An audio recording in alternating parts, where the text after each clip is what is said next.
નમસ્કાર મિત્રો, જોબ સફર ચેનલમાં આપનું સ્વાગત છે। મિત્રો, આપ ઘણા લાંબા સમયથી જેની રાહ જોઈ રહ્યા હતા તે ભારતીય રેલવેમાં ભરતી આવી ગઈ છે।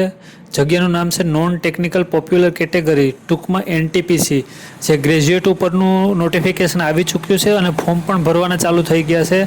જ્યારે ધોરણ 12 ઉપરની ભરતી છે તે ટૂંક સમયમાં આવશે। તો ચાલો આ મિત્રો આ વિડીયોમાં તમામ માહિતી જોઈએ। તો આ ભરતીની લાયકાત છે કોઈપણ ગ્રેજ્યુએટ, કોઈપણ શાખામાં ગ્રેજ્યુએટ થયેલ હોય તે ફોર્મ ભરી શકશે, પણ નોંધ, છેલ્લું સેમેસ્ટર કે છેલ્લું વર્ષ ચાલુ હોય જેમનું પરિણામ બાકી હોય તો અહીં ફોર્મ નહીં ભરી શકે। મિત્રો, જગ્યાનું નામ છે chief commercial cum ticket supervisor, station master, goods train manager, junior assistant cum typist અને સ્ટેશન ક્લાર્ક કમ ટાઈપિસ્ટ।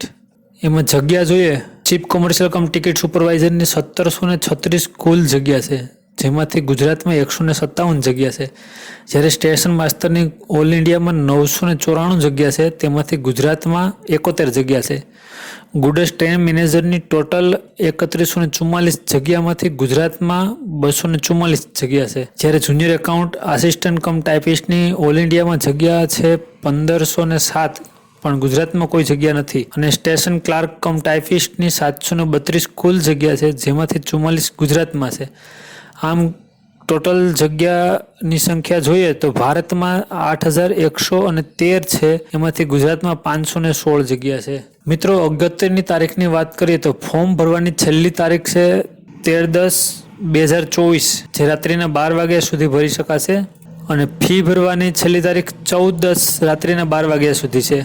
અને મિત્રો, ફોર્મમાં કોઈ સુધારો કરવાની જરૂર જણાય તો સુધારા કરવાની તારીખ 16/10 થી 25/10 સુધી છે, પણ બને ત્યાં સુધી એવી નોબત આવી જ ન જોઈએ કે ફોર્મમાં સુધારો કરવો પડે। મિત્રો, ઉંમર મર્યાદાની વાત કરીએ તો 18 થી 36 વર્ષની ઉંમર માન્ય છે, જે 1/1/2025ની તારીખ મુજબ માન્ય ગણાશે। મિત્રો, દર વખતે 18 થી 33 વર્ષની ઉંમર માન્ય ગણવામાં આવે છે, પરંતુ આ વખતે કોરોનાના હિસાબે 3 વર્ષની છૂટછાટ આપવામાં આવી છે, એટલે કે 1/1/2007 પછી જન્મેલ હોય તેમનું ફોર્મ નહીં ભરાય। ફી ચલણની વાત કરીએ તો જનરલ OBC EWS માટે 500 રૂપિયા છે, ST SC PH એટલે કે હેન્ડીકેપ અને તમામ મહિલા માટે 250 રૂપિયા ફી ગણવામાં આવી છે। મિત્રો, CBT 1 તમે આપશો તે તમામને 250 રૂપિયા અને 500માંથી 400 પરત મળવા પાત્ર છે। એ પૈસા મેળવવા માટે બે ઓપ્શન તમને મળશે।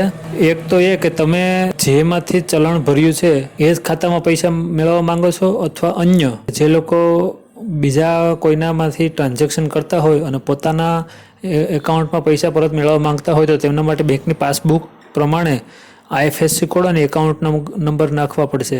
પરીક્ષાની વાત કરીએ તો પહેલી પરીક્ષા તમામ માટે CBT 1 જેમાં પાસ કરનાર ને CBT 2માં બોલાવશે અને એમાંથી પછી મેરિટ બનાવશે। પછી CBAT એટલે એપ્ટિટ્યૂડ ટેસ્ટની વાત કરીએ તો એ ફક્ત સ્ટેશન માસ્ટર માટે જ છે, અને ટાઈપિંગ ટેસ્ટ જેમાં ઇંગ્લિશમાં 30 વર્ડ પર મિનિટ અને હિન્દી માટે 25 વર્ડ। આ ટાઈપિસ્ટની બંને જે પોસ્ટ છે એના માટે છે। નેગેટિવ માર્કિંગની પરીક્ષામાં વાત કરીએ તો 1/3 એટલે કે 0.33 માર્ક કપાશે। પરીક્ષામાં શું પૂછાય એનો સિલેબસ તો કે CBT 1માં જોઈએ, CBT 1માં ટોટલ 90 મિનિટનો સમય હશે, તેમાં જનરલ અવેરનેસ 40 માર્કનું, મેથેમેટિક્સ 30 માર્કનું, જનરલ ઇન્ટેલિજન્સ અને રિઝનિંગ 30 માર્કનું હશે। આમ ટોટલ 100 પ્રશ્નો અને 100 માર્ક। જ્યારે CBT 2 માટે 90 મિનિટનો સમયગાળો સરખો જ છે CBT 1-2માં। એમાં જનરલ અવેરનેસમાં 50 માર્ક, મેથેમેટિક્સમાં 35, જનરલ ઇન્ટેલિજન્સ અને રિઝનિંગમાં 35 માર્ક, આમ 120 પ્રશ્નો કુલ થાય।